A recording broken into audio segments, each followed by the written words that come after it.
बातम्यामध्ये सदैव अग्रस्थानी आणि महाराष्ट्रातही नंबर 1। आपण पाहत आहात महाराष्ट्र न्यूज 1। मूर्तिजापूर बाजार समितीत कोट्यावधींची फसवणूक, मुख्य आरोपींच्या अटकेसाठी व्यापाऱ्यांचा आंदोलनाचा इशारा।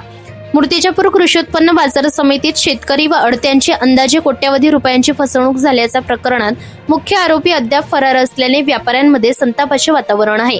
पोलिसांनी सह आरोपीला चौकशीसाठी बाजार समितीत आणल्यानंतर व्यापाऱ्यांनी मुख्य आरोपींना अटक का नाही असा सवाल करत निषेध व्यक्त केलाय।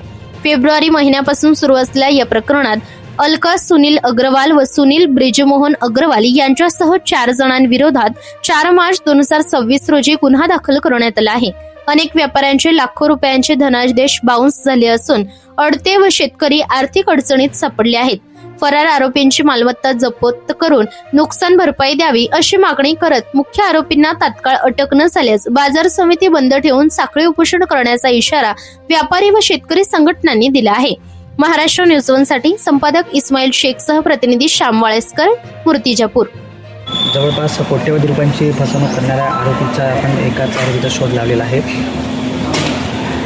यामध्ये आरोपी आणि 2 आरोपी अरेस्ट आहेत, त्याची आई आणि वडील वृद्ध आहेत आणि ते सध्या फरार आहेत। या आरोपीचा PCR घेतलेला आहे। याच्या म्हणण्याप्रमाणे APMCच्या शिवारामध्ये 22 ते 25 लाख रुपयाचं सोयाबीन आहे, परंतु प्रत्यक्षात बघता त्याच्यात खूप सारी माती आहे।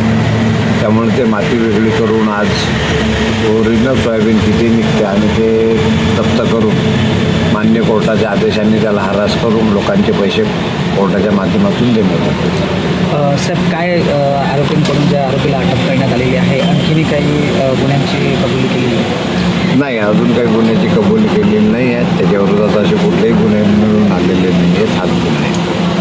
परंतु बोललं जातं आहे की यापूर्वी पण दर्यापूर असेल, म्हणजे अमरावतीच्या दर्यापूरमध्ये त्याच्यावर अशाच प्रकारचे गुन्हे दाखल होते? नाही, माझ्या माहितीप्रमाणे असे कुठलेही गुन्हे दाखल नाही आहेत त्याच्याकडे। गेल्या काही दिवसांपूर्वी ज्यावेळेला मूर्तिजापूरला आरोपीला आणण्यात आलं होतं, त्याच दिवशी आडत व्यापारी असतील किंवा शेतकरी यांच्या वतीने मोठं आंदोलनाचा इशारा देखील देण्यात आलेला होता, इतर आरोपींना अटक न केल्यामुळे।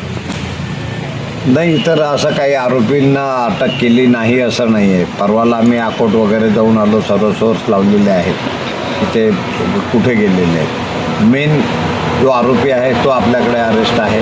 जे व्यवहार केलेले आहे, सोयाबीन विकत घेतलेलं आहे, जे विकलेलं आहे ते 100% याच आरोपीकडून आपल्याला मिळते आहे। या बातमीचा व्हिडिओ तुम्हाला आवडला असल्यास व्हिडिओला लाईक करा, शेअर करा आणि महाराष्ट्र न्यूज 1 या न्यूज चॅनलला सबस्क्राईब करा। धन्यवाद।